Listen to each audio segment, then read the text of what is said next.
y'all, we got ourselves something different today. We ain't looking at a video game. Today we're going to be talking about a shortly lived TV show from 1996. That being the Donkey Kong TV series based on Rareware's DK Country games. It was made in Canada and is one of those times where companies tried cashing in on a video game series by turning it into a TV show. Man, going from video game reviewing to TV reviewing, I can finally call myself a critic now.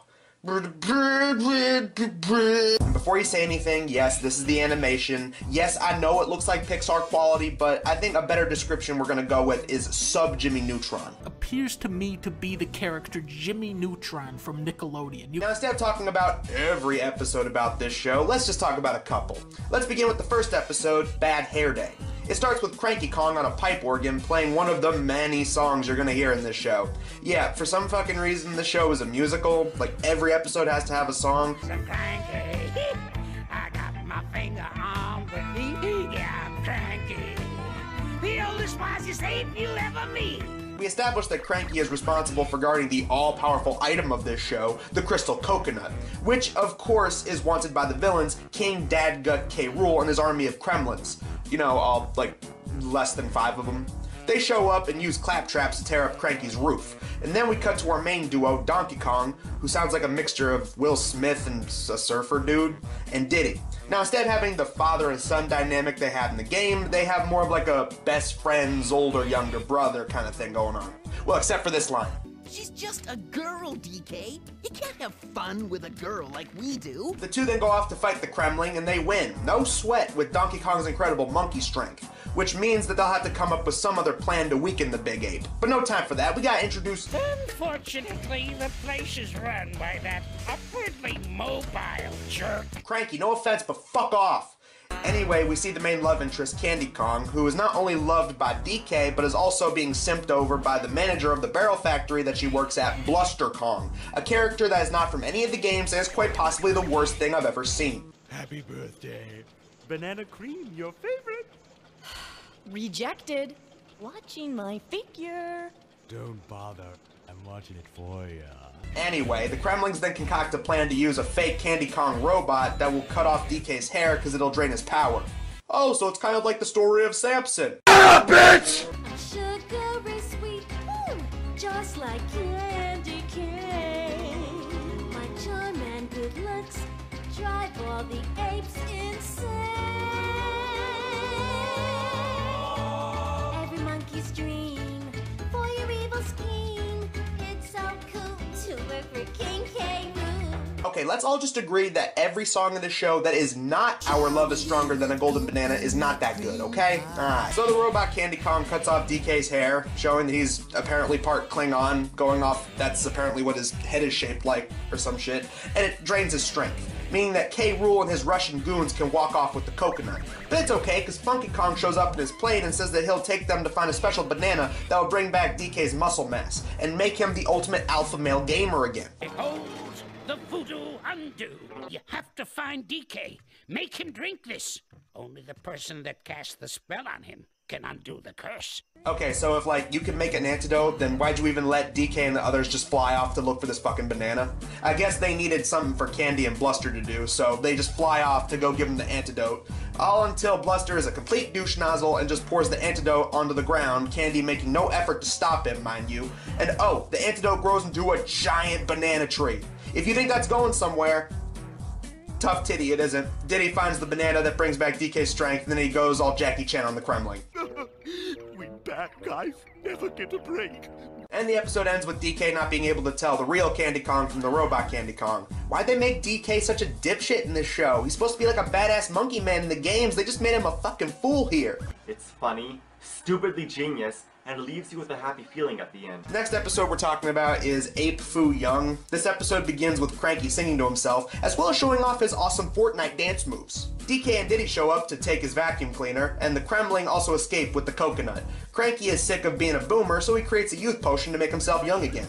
Cat's cradle, chocolate syrup, ground grass, dehydrated cookie batter, and powdered yo-yos. Well, damn, I didn't know that apparently Kool-Aid makes you young again. Thanks for the information, Cranky. So while DK and Diddy are getting into shenanigans with Cranky's stolen vacuum, Cranky shows up to fight K. Rool, but then they quickly take his ass to be thrown into the gulag in this level of Minecraft. And to make shit worse, he also turns old again. Meanwhile, DK drinks some of the formula and turns into a baby. So now we get some wacky shit as Diddy tries to lie to Candy that that's actually his nephew. It's,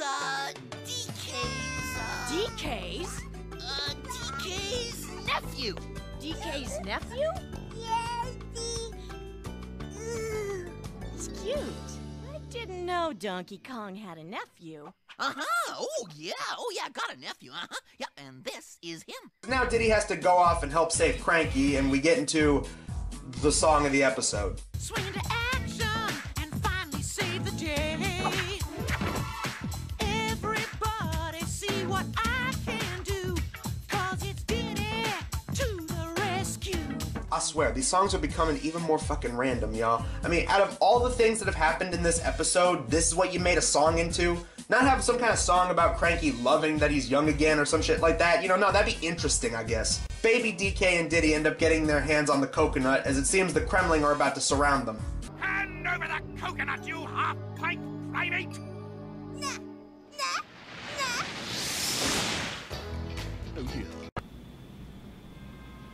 You think I'm gonna keep going after that? Can't do that. Alright, third and final episode we're looking at is Booty and the Beast, which sounds like a porn parody title, and we was all thinking it. You was thinking it too, I know it. It begins with pirates singing, because, again, every episode has to have a song in it. Well, at least it ain't Diddy's song, give him that. The pirates are obviously after the crystal coconut as they show up at Cranky's house to steal it. DK and Diddy show up to save the day, and I feel like I'm describing the same shit right now, man. This ain't even... although, it doesn't help that K. Rool and crew show up to try and take the coconut as well. But hey, they are the ones that get their hands on the coconut first. First thing they do is K. Rool goes down to the barrel factory and forces them to mass produce exploding barrels. Yeah, barrels that explode while they're being assembled on the assembly line. That works. Well, I guess this is blowing up. We get another Minecraft chase scene as the pirates end up getting their hands on the coconut. Funky uses his plane to drop the main duo off on their boat to get the coconut back, but they're quickly thrown into the brig, and then they come across a claptrap with no teeth who sings that he's gonna give them the key if they find him some teeth. I got a deal that you can't refuse. I got the key, something you can use. If you don't help me, then it looks like we're beat. Someone get my teeth back. I gotta eat. Feed me all night long. That's right, boy! Again, out of all the things in this episode you could have turned into a song, you went with that shit. He lets them out, the Kongs take out the pirates, and Claptrap eats the ship. By the way, we've talked about how great the animation is, but get a load of this. I'm running, and I'll run you through! Help! You were saying? It's like they wanted to go with the cartoony physics of those old rubber hose cartoons, but the models just weren't made for it. Anyway, the pirates end up probably drowning, and the Kongs get the coconut back. And as much as I've been shitting on this show, part of me can't help but feel like I don't hate it. Get this, the dance scenes that are in this show are all motion captured. Yeah, you know, like the Polar Express and shit. I can only assume they did it with an Xbox Kinect. That being said, the animation isn't very good, the voice acting is aight at best, the songs are pretty out of nowhere, and a lot of the episode's plots is just repetitive. Kremlins want coconut, DK stops them, new thing for the episode happens, song out of buttfuck nowhere, Kremlins are stopped, done. This show actually did last 2 seasons, which means that there was enough of an audience for it to actually last 2 years, and you wanna know funny shit? The last episode is a clip show. Yeah, they end on a best of compilation episode, like they knew that it was gonna end, and they didn't come up with some big finale to go out on.